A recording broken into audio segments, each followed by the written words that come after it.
Get ready for a no BS approach to health and fitness. This is NBS Fitness Radio.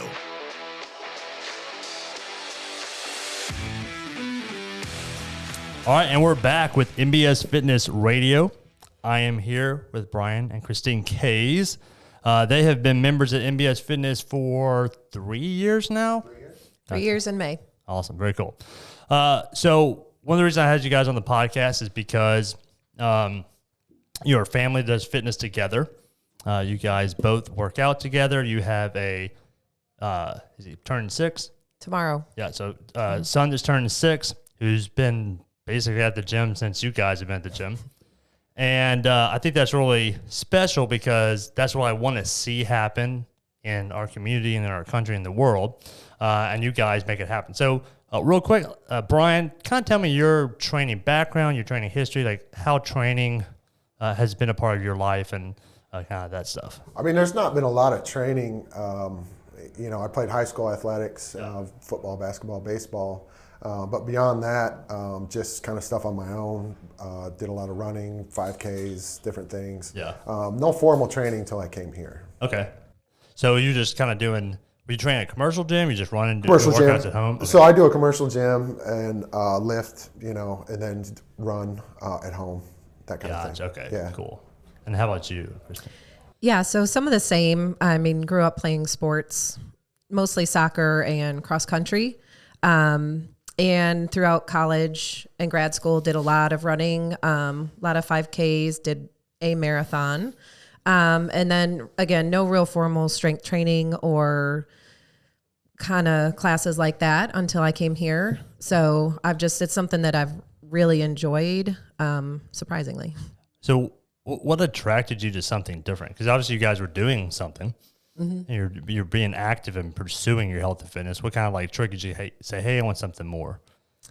I think I had a friend who was already going here, and we had done a Tough Mudder together, and she was like, I think you would really, really like this. And I did, and it was, new challenges every day and kind of ways to grow stronger. And I like the aspect of it that it's definitely a different challenge every day, a different workout, whole body workout. So for me, it was, kind of filling in a piece that just made sense. Very cool. And the chance to have professional instruction, I think, was a big deal to us. But we also met another one of your members when we did the Buffalo 50. Right. And she just showed up the day of it, just ran it. And I was like, well, there's something to this. That was Kendra. Okay, so wait a minute. We all weren't at NBS when y'all ran the Buffalo? Not our first one. Oh, okay. Nope. Okay. I didn't. So that was kind of the first time you met some folks from NBS, right. and that's awesome. Okay, very cool. Cool. Okay, that's awesome. How has kind of being a part of that, or just kind of being focused on your fitness, like impacted y'all's marriage? Because in my experience, I kind of see one of a handful of things. I rarely see two people who are married like exercising together. Mm-hmm. Sometimes I see two people who exercise and like maybe the guy likes to go and do weights and the girl likes to run or something like that or do yoga. More commonly than not, I do see more that the one person's into it and the other person's not. How has doing it as a couple like impacted y'all's marriage, and how does that kind of play out in your lives? Well, we're active, so it's, it just kind of fits in with our lifestyle. We don't rarely do the same class just because work schedules. It's not always that, but it's not that important to do the same class either. The thing is just to get in and do it. And I think in order, you say that someone's into it, someone's not into it. I think, for us, if you don't want to pressure the other person into doing it, because most of the time they're just not going to be into it. She didn't say, hey, you need to do this, because most likely I'd have been like, I'll do something. No, I said, I came to a few classes. Yeah. And I said, hey, I think you should come too. I think you would really like this. Yeah. Yeah, I think, like he said, we can support each other. We, come home after classes at night and talk about like, what did you think about the workout? Yeah. What was easy for you? What was hard? And so I think it's just a different way for us to support each other. Yeah. As we're together forever. Yeah. I think I was talking about this with Rachel, is that there's a kind of like few opportunities you get like cheer on your significant other and like tell them you're proud of them or that they did a great job or like high five them, especially in like day-to-day life. Like, you're like, oh man, you did such a great job of like picking out clothes this morning. I'm really proud of you. High five, right? That kind of stuff. It's more just like, hey, do we need this from the grocery store? Are you going to be able to pick up so-and-so at this time? It's rarely you like, you're working together like in the pursuit of, your family and your life, but like outside of that insanity, there's very few opportunities for that. And so it's kind of fun to be able to, be like, oh man, like I'm proud of my wife. I'm proud of my husband. Cause like they did 5 more pounds. They did another pull up or whatever it would be, Right. What about like, how have you kind of applied fitness to areas outside your life? Like, or, not outside your life, outside of the gym. Cause I know like, Brian and I have gone hunting before, and which is a physical activity as well. But like, what are some areas that your physical fitness has carried over into? Gosh, I feel like everywhere, from things like making, maybe even buying different kind of groceries at the store just to keep up with that fitness. Also, we have a couple acres at our house, which takes up a lot of energy to keep that up. And so I think we're able to do like everything on our own, chopping down some trees or mulching, whatever we need to do to spend the whole day outside. Like we have the energy and the capability to do all that. So, and that's why I believe a big reason why we do it is not only so we can do those recreational type things, but we want to be able to do these do it yourself type things forever. It's important to us. I think one misconception I've heard before is like, no, I'm like, oh, no, I'm active. Like I do yard work and stuff. And I've kind of always said like, well, like activity is different from exercise. If activity is your exercise, then that's a good indication that you're not fit. If like going and cutting down firewood or trimming the grass or whatever is like, whew, that whooped me, I'm done for the day, then you probably don't have a very high fitness level. Yeah. Yeah. No, that's very true. Okay, so y'all have a son. Yep. And his name is? Hunter. Okay, and how old is he? 6. He will be 6 tomorrow. That's right. And one thing that has been fun over the years is like, you bring Hunter to the gym with you pretty much every day. Yeah, he's here as much as we are. Yeah. How's that been for him? He loves it, to be honest. There are some days where one of us will pick him up from school, and if it's a day where we just can't, like we have something going on, can't make it to the gym, he'll get upset. He'll whine for a minute. I want to go to the gym. He loves it. He has made 1,000 friends here. Yeah. From the strongmen and the power lifters to all the girls at the front desk. Yep. Pretty sure they know him more than us. Well, that's Hunter's parents. Hey, Hunter's parents. Yeah, exactly. So he loves it. He likes to build himself obstacle courses. He likes to play on the equipment after class. He's always outside, even just playing like in the dirt or on the tires or something. So he really loves it here. How do you think it's impacted him to like see y'all do this on a regular basis? I think it's going to have a huge impact. They watch everything you do, as you know. So they're going to watch your attitude. They're going to watch your habits. So I think him seeing us normalize this is just something we do every day, and we don't complain about it. And we like to do it. I think is a pretty big deal. Does he mimic y'all, or is it like, what are some of the things he does or like says that you're like, oh man, I can tell this is like impacting him?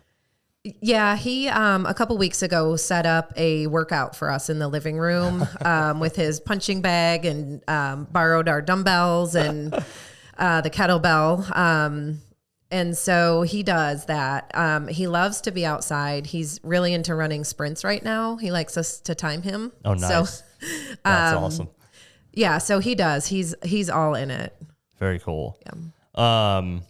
what are some of the obstacles or struggles that's like that you've kind of come up to when it comes to, both working full time, having a kid who's young and requires a ton of time and energy and to be transported from place to place? Like, what are some of those obstacles that you guys have like come across, and then how have you kind of like overcome them? Because I think a lot of people, if they haven't already established this habit, it seems difficult when you're in like your mid to late 30s and you've got a kid or two who's young and you're like, there's no way I can add any more to my plate.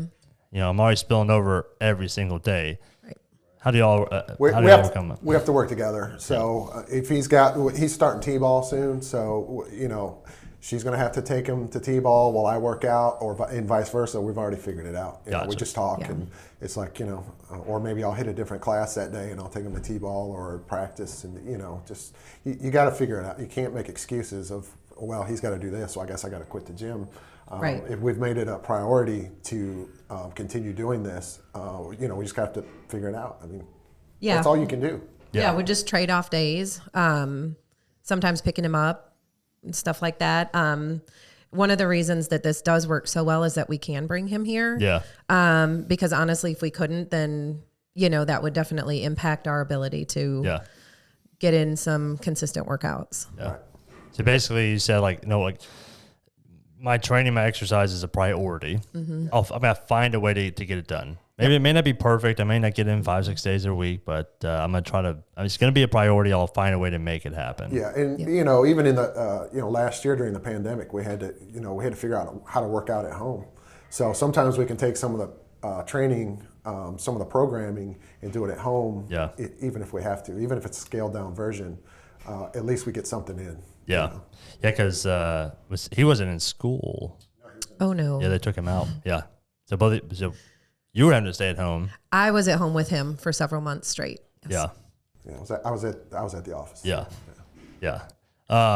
Did he work out with y'all or with you during that time? That's awesome. He did.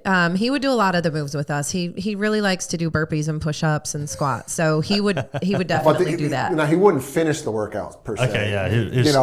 He would start it, and then when it would get hard, he'd go do something else. Yeah. Okay, I'm done. yeah, y'all can have this. That was hard. Right. That's awesome. But that's okay.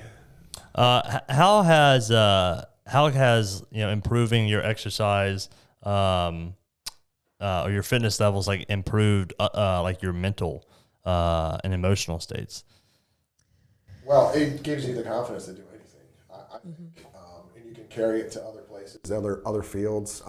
We do class training, so I think being able to just have that mindset and be in a class and be teachable and coachable, it humbles you, and you can use it in other areas of your life, whether it be with your job or jumping into like a other kind of training class that you want to do. That's what I think. Yeah, I agree with that. For me, it's also a way to kind of just transition at the end of the day, kind of if I've had a rough day or a red day, as we call it. Red day. Red day. There's red days, yellow days, and green days. So Gotcha. the tough ones are the red days. Gotcha, okay. So I could come in and tell Angie I'm having a red day. And so she will know to coach me a little bit differently. Yeah. But also I can it's intense enough where I can focus on class and kind of just forget the rest of the day. Yeah, you can get rid of whatever a bad made day. it red. You definitely can get rid of a bad day. Come in and it can change your whole mood and attitude. Yeah. Yeah, I remember Jim Wendler said like when oxygen is the only thing that you can think about, then like life tends to kind of fall into balance a little bit. Yeah. Like after you've done a bunch of prowler sprints, you land on the Right. ground, like everything else kind of tends to Melt away. Where you're just like, can I just get enough oxygen, to get my heart rate back down? And that it's for me, like I said, like that 1 hour period is it's I don't have to make any decisions. I don't have to think about anything. I don't have to worry about anything. All I have to do is like, it's almost like you not disconnect from your body, but it's like It's an escape. Yeah, my body just does work, and then my mind kind of clears. Because I can't think or worry or give attention to anything else other than the fact that like this is hard, and just gotta get through it. You know, that's been something that when I talk to other people that it's hard to explain to someone who doesn't experience that like that 1 hour period kind of like erases all that other stuff for you that day. It's you know, self-care. Yeah, and if you don't do it, if you're just used to like piling on stress, then like you kind of become this little bottled up, all this like negative energy is bottled up in you, and you haven't had any like release for it, or you find some type of like a negative release, drinking too much or gambling, whatever else, versus like having that daily kind of like pressure valve that you're like, I had a tough day or whatever's going on, but okay, and it's very true. Yeah, agree. Rachel said, she said, she told her kids, like, you know why I'm not losing my mind right now? It's because I exercised this morning. Yeah. That's a good one. That's why mommy needs us. Yeah. Like, Yes. it's for your survival, kids. That's so true. What are some like big milestones that you kind of remember over kind of the last 3 years? Like things you're like, man, cool, I did that. Or either like improvements where you hit a new lift or did a new movement, or like maybe things outside the gym, like doing the Buffalo, whatever. Like what are some of those kind of milestones for you, Christine? Yeah.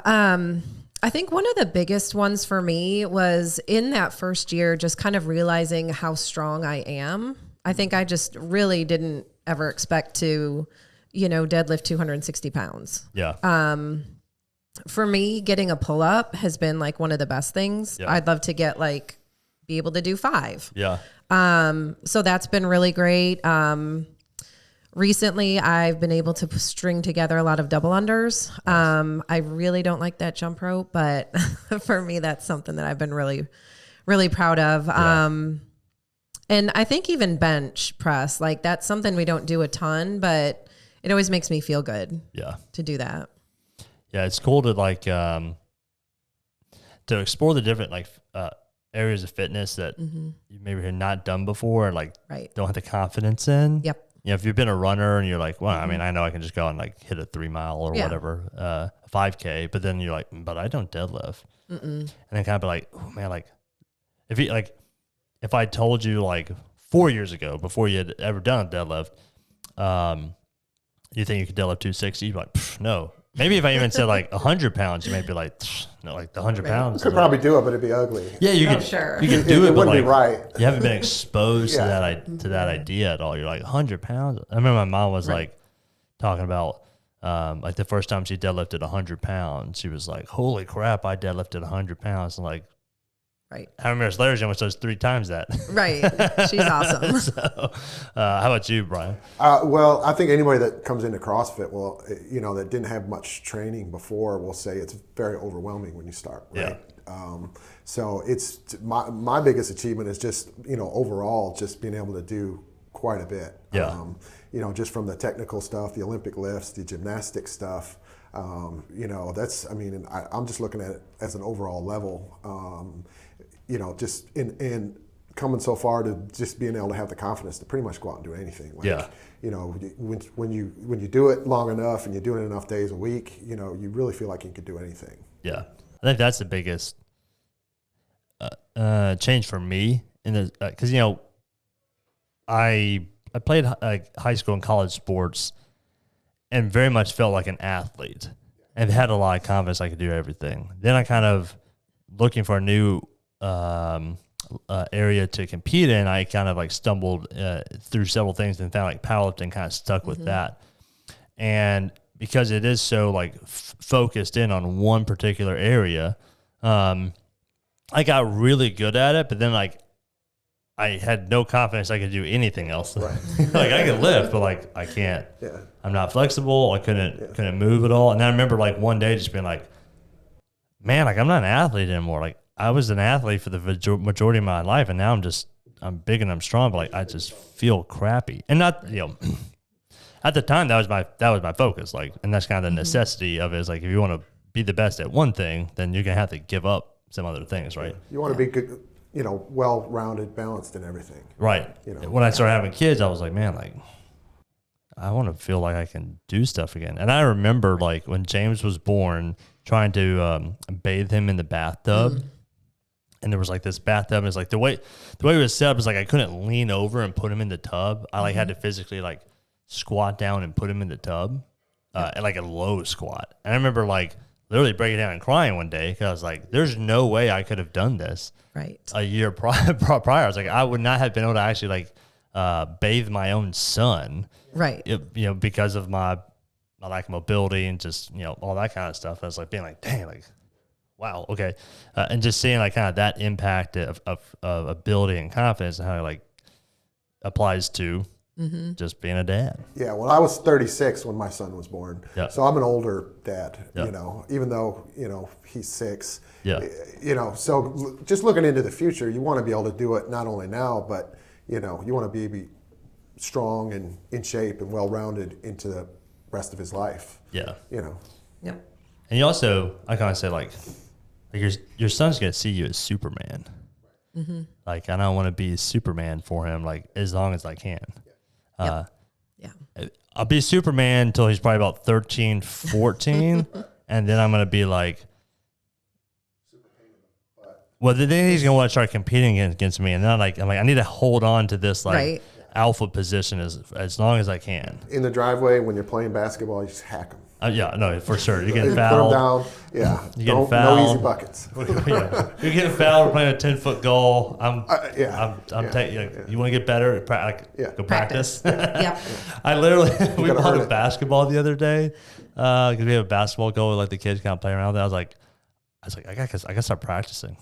Yeah. I was like, Yeah, you I only got like 5 more years before they're gonna be like playing ball. I'm like, I gotta start practicing. So otherwise, they're gonna be really better than me. Yes. But yeah, I want to be in that alpha position for as long as I can. Yes. As you should. Yeah. How has like fitness like impacted your professions? Because I know you deal with a lot of emotional trauma. So how has like what you've done here kind of carried over into that?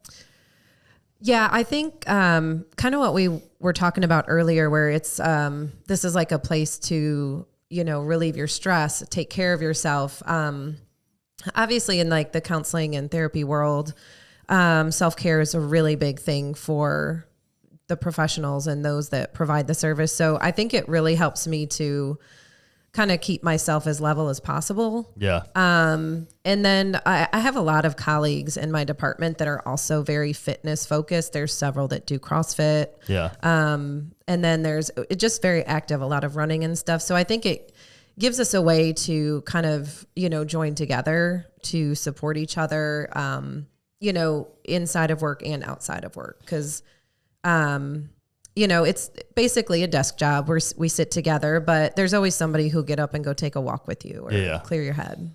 What about, y'all ever carry, any of that like exercise prescription into the counseling, like, with some of the people that you're dealing with? Yeah, I think we definitely, if it's appropriate and somebody wants to get into fitness or needs some self-care, I think that's one of the things that I always suggest first is, is there something active you can do? Walking, just taking a walk for 10 minutes a day to start. There was a colleague I worked with, and she never took time for herself. She had a lot of serious medical issues. And so I worked with her and got her to start taking even 10 minutes a day for herself, whether it was exercise or just put your phone down. And so she started to get better, and we started with 10 minutes and she could get up to like 30 or 40 minutes of doing something for herself that improved her quality of life. That's awesome. Mm-hmm. Yeah, I think the idea of like taking time for yourself, especially like I don't want to like paint with a broad brush, but like mothers, people who are counselors, or I've seen it big time in like pastors, people whose like responsibility is to like give themselves to other people to help them deal with things or guide them through things or whatever it may be.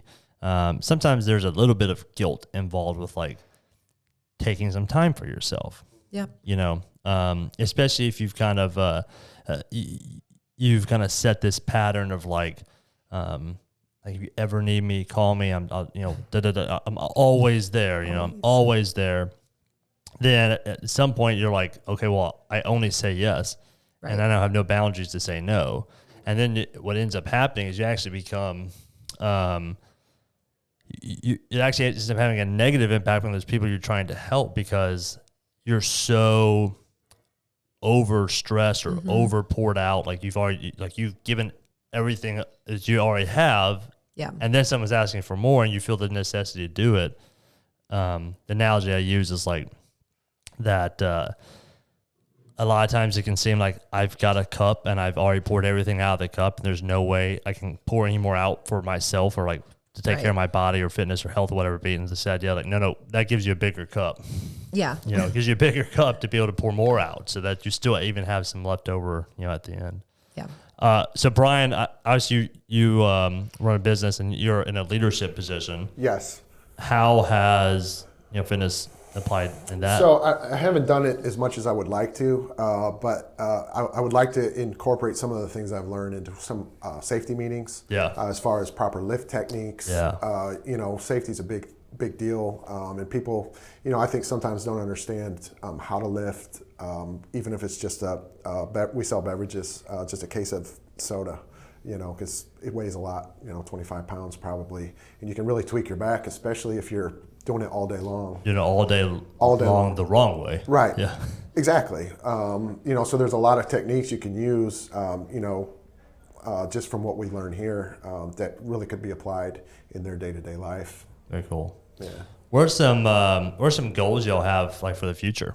Like, what would you like to see yourself kind of accomplish over the next year? Now you've been exposed to things. Yes. You know, so now you're like, it's kind of call it the give a mouse a cookie effect. Mm-hmm. You know, you're like, oh, okay, well now I want to do this many reps with this. I want to run this fast or do this many, you know, this much weight. So like, what are some of y'all's goals there? I want to start training for triathlons. This is a big goal for me. I would like to start this summer. Full triathlon or like a sprint? I want to work up to not a full triathlon. Okay. Maybe like a half. Gotcha. Okay. Cool. But I'd like to start small. But as far as here, you know, just keep progressing in the, you know, the level method colors. Yeah. I did the Navy SEAL Fitness Challenge, which is like a 600-meter swim, push-ups, sit-ups, pull-ups, and then a 1.5 mile run. And the swim was, if you're just not used to swimming, it's like you're literally like a fish out of water. Is that but like the thing I noticed was like on land, if you're like breathing hard, like you can either take a break or you can just breathe harder. But then the water was like, once I got to that level, I was like, oh no, I'm just drowning. Yeah. There's like I remember and then you panic. Yeah, 100%. So like I remember there was one day we were doing like laps or whatever, and I was smoked. I got like halfway down the pool. I just like beelined it straight to the side, like was swimming all over the lane markers to get to the side. Because I was like, oh shit, I'm not gonna be able to make it all the way there. Right. I was like, I'm drowning. Okay, go this way.